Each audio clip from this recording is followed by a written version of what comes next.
A Christmas dinner turned brutal when family called Lyora Hale 60, nothing. In Camden's snowy glow, lobster stew's scent mingled with betrayal's sting. A letter tucked in a locket held a secret that could shatter their bonds forever. Shock gave way to empathy as forgiveness lit the path to healing. Unlike vengeful tales, this emotional family story unveils love's power. Can secrets mend or break a family? Watch these family secrets exposed and share your own story in the comments. Snow dusts Camden, Maine on Christmas Eve 2025. The harbor glitters with festive lights, and carols drift from the festival below, their melodies curling through the icy air like a warm promise. In my weathered, clapboard house, I dust the bookshelf, my fingers grazing worn spines. At 60, I'm a widow, my days quiet since my husband passed. The harbor's glow feels distant like the family I once knew. My brothers Eldrick and Thane are coming for dinner tomorrow with our mother Maris. I want to believe we can be whole again, but their voices echo in my mind cold and sharp. You're nothing. My hand catches on a book, our old family Bible. Something slips out, fluttering to the floor. I kneel, heart quickening, and pick up a faded photo. It's us, Eldrick, Thane, and me, maybe 30 years ago, grinning by the harbor. Our smiles are wide, unguarded, the kind you forget how to make. I trace Eldrick's face, his eyes guarded even then. Why did we drift so far? The photo feels like a taunt, a relic of a time before they turned away. I clutch it, my chest tight with shock and sadness. How did we lose this, Lyora? I whisper to myself. What happened to us? The house creaks as if answering. I stand the photo trembling in my hand. The carols outside swell. Silent night, soft and haunting. They pull at me, deepening the ache. I want to ask Eldrick and Thane why they've shut me out, but the words feel heavy like stones I can't lift. I think of Maris, her gentle eyes always pleading for peace. Can we heal? Or is this photo all that's left? I set the photo on the mantel beside a candle flickering against the dark. The harbor's lights pulse, and I wonder if tomorrow's dinner will mend us or break us further. Loneliness settles in a familiar weight. I've spent years caring for others, my husband, our father. But who sees me now? The photo stares back, a symbol of what we were. I want to believe we can find that again, but doubt gnaws at me. What do they mean, nothing I need to know? Humanistic reflection. I stand by the window, the cold glass against my palm. Family bonds are fragile like this photo, but they're all I have. I have to try, don't I? For Maris, for us. Hope flickers small but stubborn. Christmas dinner fills my Camden home with the scent of lobster stew, its steam curling like a warm ghost. Outside the harbor glows with festive lights and carols. O holy night, drift from the festival, their notes sharp against the snowy quiet. The dining room is a cocoon of candlelight, the table set with Maris's old china, each plate a memory of better days. Eldrick, 65, slouches in his fisherman's sweater, his eyes guarded. Thane, 58, fidgets glancing at his phone, his shopkeeper's hands restless. Maris, 82, smiles softly, her librarian's calm, a fragile shield. I serve the stew, my heart heavy at 60, hoping this night mends us, but their voices from last Christmas sting. You're nothing, Lyora. I ladle stew, my hands steady despite the ache. More Eldrick, I ask, voice soft. He grunts, barely looking up. Thane chats about the harbor festival, his laugh forced ignoring me. Maris squeezes my hand, her touch a quiet plea for peace. I force a smile, but it's a mask, my chest tight with hurt. They talk over me, their banter a wall I can't breach. I feel invisible, not good enough, like a ghost at my own table. The carols swell their joy, mocking my loneliness. Why do they shut me out? I want to scream, but the words choke me. Thane, how's the shop? I try, hoping to connect. He shrugs eyes on his phone. Fine. Eldrick snorts, muttering about city folk me, I guess, though Camden's hardly urban. Maris hums a carol, deflecting tension, but I see Thane's jaw tighten, his phone buzzing with some hidden stress. I think of the photo from last night, our smiles so bright. Where did we go wrong? I've cared for them, our father, my husband, but they don't see me. Loneliness wraps me tighter than the winter chill. I clear plates, my smile straining the silence louder than their chatter. The harbor lights pulse, and I wonder if I'll ever belong here again. Maris's eyes meet mine, urging patience, but my hope frays. Can I confront them, or will it break us more? I need to know what's behind their coldness. The Camden dining room hums with the clink of Maris's old china candlelight flickering like fragile hope. Outside, the harbor's festive lights pulse, and joy to the world drifts from the festival, its cheer clashing with the storm brewing inside. The Christmas tree glows in the corner, ornaments glinting, each one a memory I cling to. Eldrick, 65, picks at his lobster stew, his fisherman's hands rough against the delicate spoon. Thane, 58, grips his phone, his shopkeeper's eyes darting. Maurice, 82, sips tea, her librarian's calm fraying. At 60, I clear dishes, my forced smile a brittle mask. Their words, "You're nothing," Leora, echo from last Christmas, and tonight feels no different. I try again, heart pounding. "Thane, you mentioned the festival. Did you go?" He doesn't look up. "Too busy." Eldrick snorts. "She wouldn't get it, Thane. Always off in her own world." My cheeks burn, but I keep my voice steady.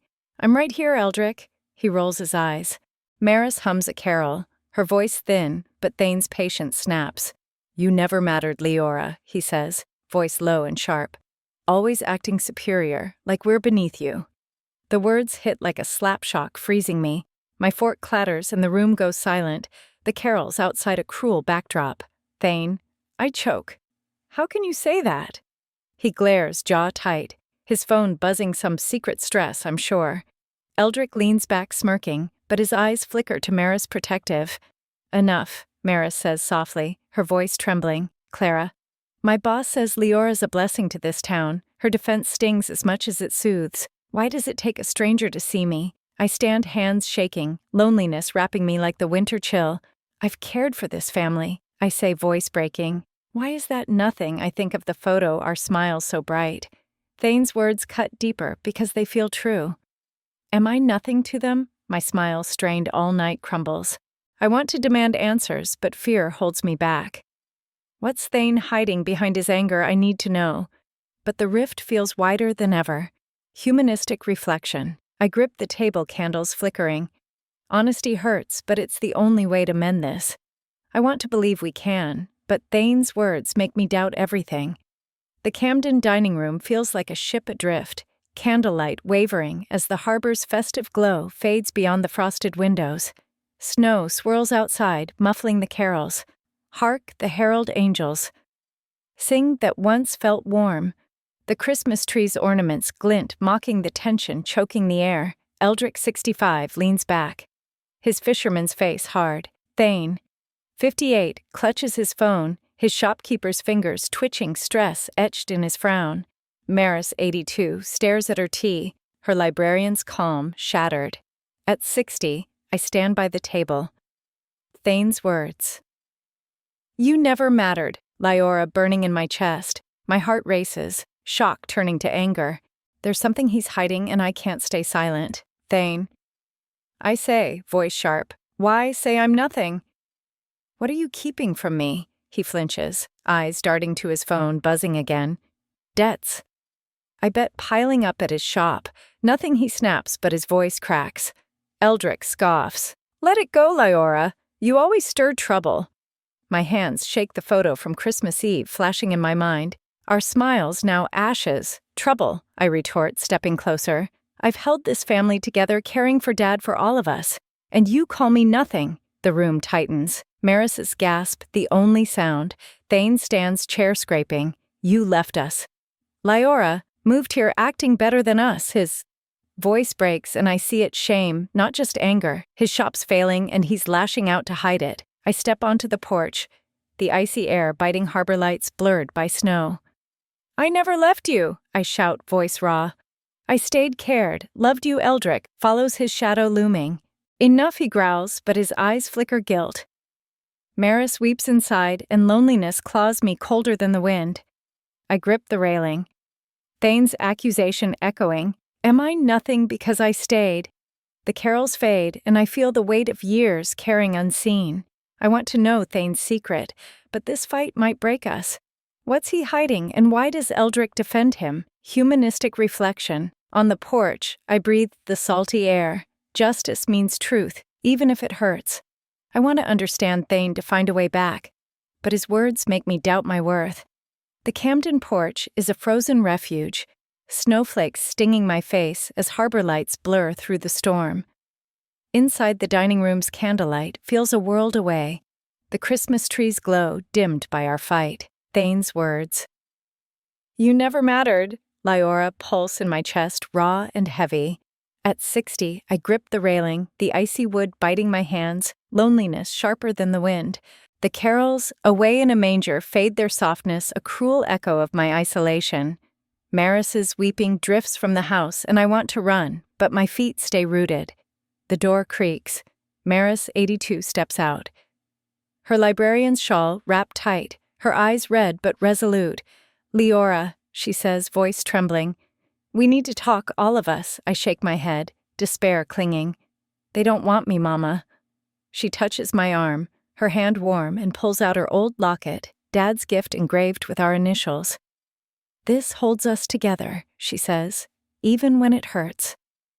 I stare at the locket, its weight a promise, and a flicker of hope stirs. Maybe we can mend this. Back inside, Eldrick, 65, and Thane, 58, sit in silence, the lobster stew cold. Maris sits her voice firm. No more fighting. We talk tomorrow after Christmas. For your father's memory. I nod my throat tight, the locket's glow softening the room. Eldrick grunts. Thane looks away, but they don't argue. I want to believe this truce will hold, but Thane's phone buzzes his face tight. His shop's troubles, I'm sure. Maris fumbles with her phone, muttering about Zoom for her book club, and I smile despite myself as she calls it that Zune thing. Her tech struggles lighten the air, a small gift. I sit the locket in my palm, hope fragile as the snow outside. Maris's promise feels like a lifeline, but Thane's anger and Eldrick's silence loom. Can we really talk, or is this just a pause before the storm? I need to know what Thane's hiding and why Eldrick backed him. Humanistic reflection. I trace the locket's engraving, candlelight dancing. Community, our family can heal, but it starts with us. I want to trust Maris's plan to find our way back. Snow blankets Camden, Maine on Christmas night, the harbor's festive lights dimmed by a swirling storm. Inside my clapboard house, the dining room's warmth lingers, but Maris's promise of a family talk feels like a brittle thread. The Christmas tree glows faintly, its ornaments catching candlelight. At 60, I tidy the kitchen, Thane's words. You never mattered, and Maris's locket, heavy in my mind. Eldrick, 65, and Thane, 58, have retreated upstairs, their silence louder than the fight. Maris, 82, dozes by the fire, her librarian's face soft. Loneliness gnaws the carols outside. Oh, come all ye faithful, a distant hum. I step onto the porch for air, the icy wind biting harbor lights blurred. Voices drift from the open window. Eldrick and Thane low and tense. I freeze, heart pounding, eavesdropping unintended but irresistible. She can't know Eldrick growls his fisherman's voice rough. Lyora caused it Dad's death. Her nagging drove him to that heart attack. Shock hits me like a wave, my breath catching. Me, I clutch the railings, the world tilting. Thane mutters, You sure she cared for him? Eldrick snaps. She pushed him, always demanding. I told her she's nothing to keep it buried for Maris. My knees buckle, the snow soaking my slippers. I see Dad's face, 1995, his weak smile as I nursed him. I pushed him. No. I begged him to rest to live. Eldrick's blame is a lie, but his guilt cuts through guilt for what? For hiding this. The carols swell their joy, a cruel mask. I want to scream, confront him, but my voice is gone. Loneliness deepens colder than the storm. If Eldrick believes this, what hope is there for us? I stumble back inside the locket in my pocket. Heavy. Maris stirs her eyes kind, but unaware. Eldrick's words burn. Am I nothing? Because he blames me? The truth feels out of reach, and I need to know why he's lying. What's he protecting? And at what cost? Humanistic reflection. I grip the locket, candles flickering. Truth is heavy, but I need it to heal us. Eldrick's blame hurts, but I want to understand his pain to find a way forward. The Camden Harbor is a frozen expanse snow swirling under dawn's gray light on Christmas Day. My clapboard house looms behind me, its warmth a lie after Eldrick's words last night. Lyora caused Dad's death. At 60, I stand alone by the water. The icy wind cutting through my coat harbor lights faded, carols silent. The Christmas festival's remnants, tinsel-empty booths, litter the docks, mocking my hope. Maris's locket rests heavy in my pocket, but her promised talk feels hollow. Eldrick's blame burns and Thane's.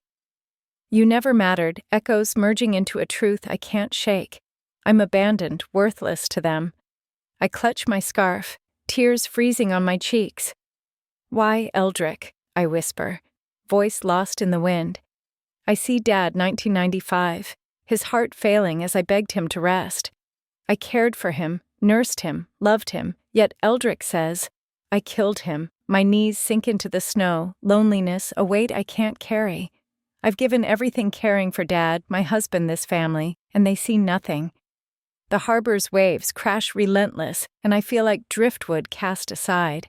I think of the photo, our smiles now a cruel jest. Am I nothing, because they believe his lie? A stranger passes, her smile kind but fleeting, and a flicker of hope stirs. Someone sees me, but it fades as I stand shivering, the harbor vast and empty. I want to confront Eldrick, demand why he blames me, but fear chokes me. What if he's right? My monologue spills raw. I tried Dad. I stayed. Why don't they see? The wind swallows my words, and I feel the weight of years, unseen, unloved.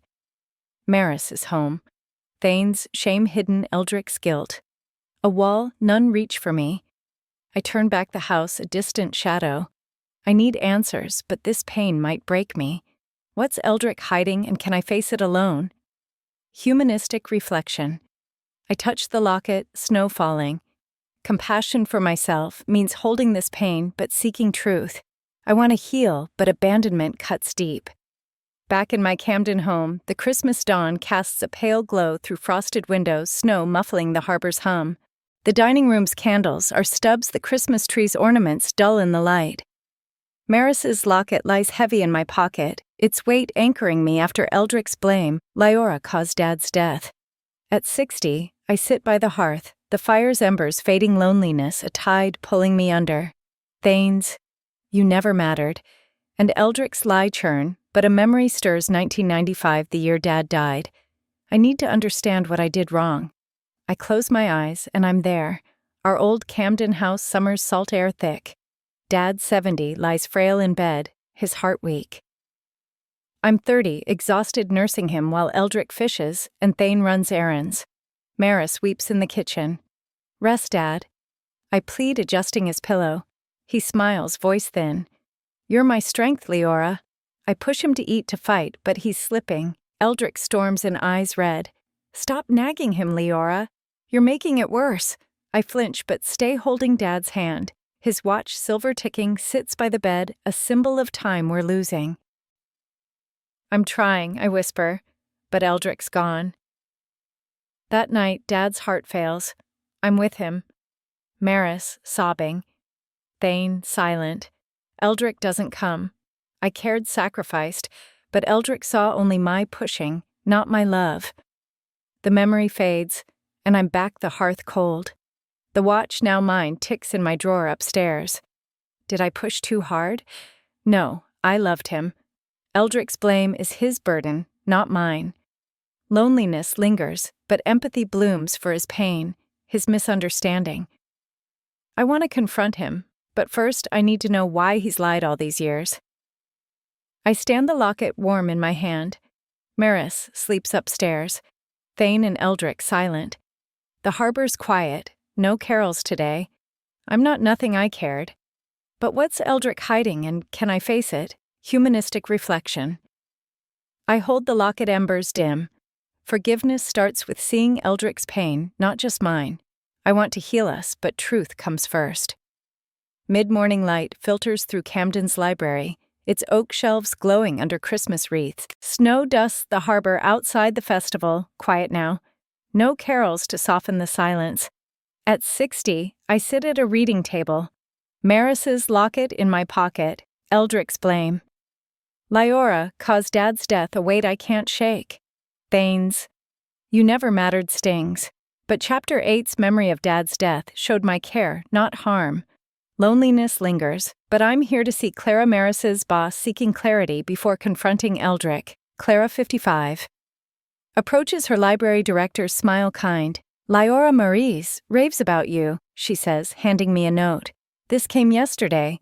I unfold it, heart racing, a letter from Maris, written for Clara's community project. "My Lyora held us together when my husband died." It reads, "Eldrick blamed her to spare me guilt. I was too frail to face my absence then. Shock floods me, my breath catching. Eldrick lied to protect Maris, not out of hate. His harsh words calling me nothing were a shield for her heart broken by Dad's loss in 1995. "Clara," I whisper, voice trembling. "Why didn't he tell me?" She sighs. "Pride, maybe. Maris says he's carried guilt for years." I clutch the letter, its words a lifeline. The library's warmth wraps me. But loneliness tugs. Eldrick's love for Maris cost me so much. I see him now, 65. His fisherman's eyes hiding pain, not malice. Thane's shame, Maris's tears, my own hurt. They're tangled in this lie. The harbor's snow falls, and I want to run to Eldrick, demand why he let me suffer, but Clara's gaze steadies me. "You're a blessing, Lyora," she says. "Ma'am." The word lands soft, a balm. I stand the letter in my hand, hope and shock warring. Eldrick's motive changes everything, but the pain remains. Can I face him, unravel this for us all? What's next, and can we heal? Humanistic reflection. I hold the letter library hushed. Empathy means seeing Eldrick's love, not just his lie. I want to mend us, but truth demands courage. Late Christmas morning bathes my Camden dining room in soft light snow falling gently outside the harbor, quiet after the festival. The Christmas tree stands tall, its ornaments gleaming, but the air is thick with tension. Maris's locket rests in my pocket. Clara's letter revealing Eldrick's lie to protect Maris burning in my mind. At 60, I set the table for coffee, heart pounding. Eldrick's blame. Lyora caused Dad's death, and Thane's "You never mattered" have fractured us, but Clara's ma'am and Maris's words fuel me. I need truth now. Eldrick, 65, slouches in his fisherman's sweater, eyes guarded. Thane, 58, sips coffee, his shopkeeper's hands trembling. Phone silent but heavy with debt's shadow. Maris, 82, sits her librarian's calm, strained.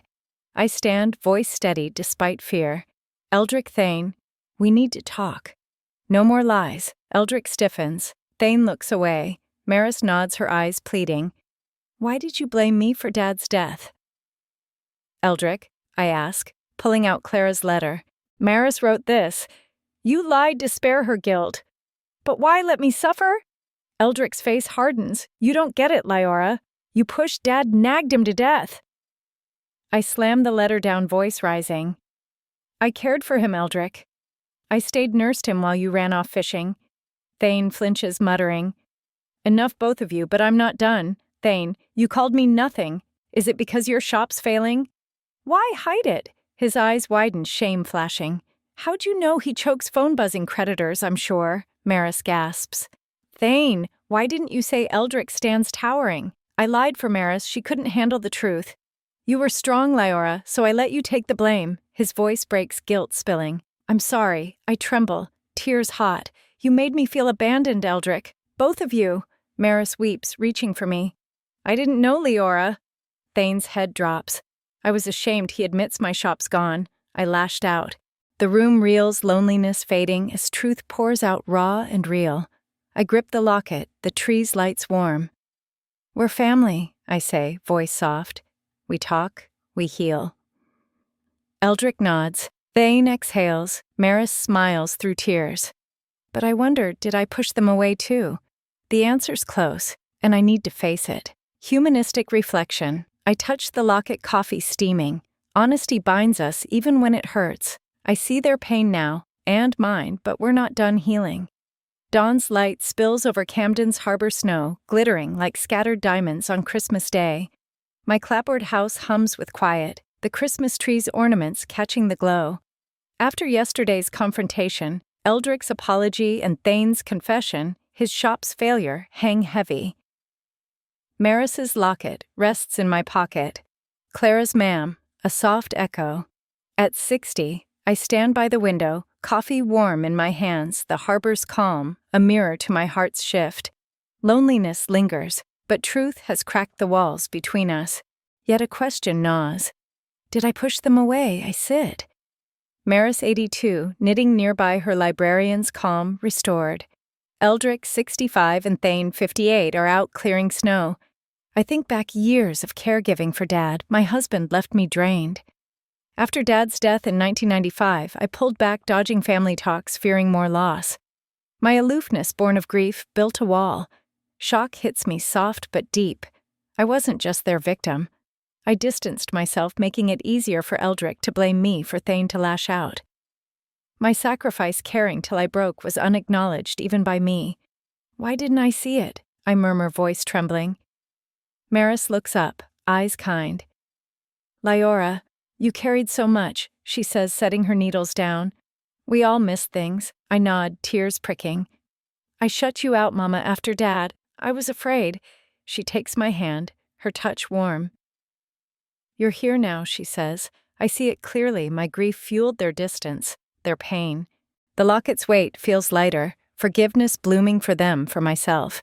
I stand the harbor sparkling. I need to share this to heal us fully. But can I own my part, and will they hear me? The truth is close, and I'm ready to face it. Humanistic reflection. I touch the locket, dawn bright. Self-focus means owning my faults, forgiving myself. I want us whole, and it starts with me. Christmas afternoon bathes my Camden home in golden light snow, sparkling outside the harbor calm. The Christmas tree glows, ornaments twinkling like old promises kept. Maris's locket rests light in my pocket, yesterday's truths. Eldrick's protective lie. Thane's shame, my own aloofness softened by forgiveness. At 60, I hum Silent Night, the carol we sang, as kids setting out ornaments for decorating. Loneliness has faded, replaced by hope.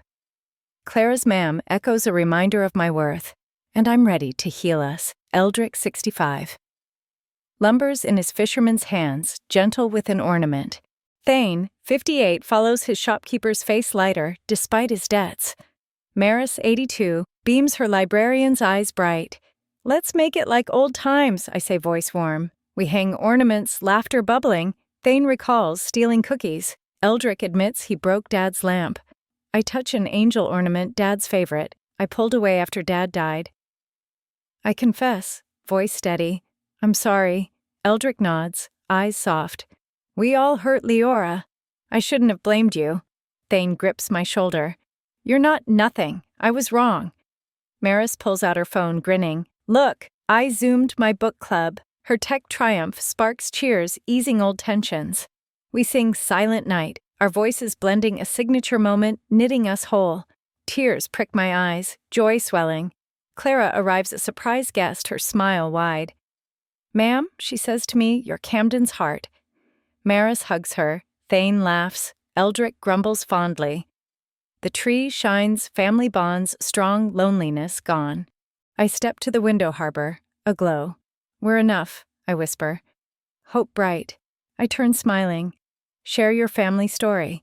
I say, voice warm, inviting others to heal. Humanistic reflection. I hold the locket tree alight. Community, our family heals through love. I'm whole, and we're together stronger for it. As we sing Silent Night, our voices weaving love, I feel our family whole again. Forgiveness healed us. Eldrick's guilt, Thane's shame, my own distance through honest dialogue. Resilience carried us, compassion rebuilt our bonds, and love always finds a way. Like caregivers giving endlessly, we find strength in reconnection. In this Christmas light, we're enough. Share your family story. Let's heal together.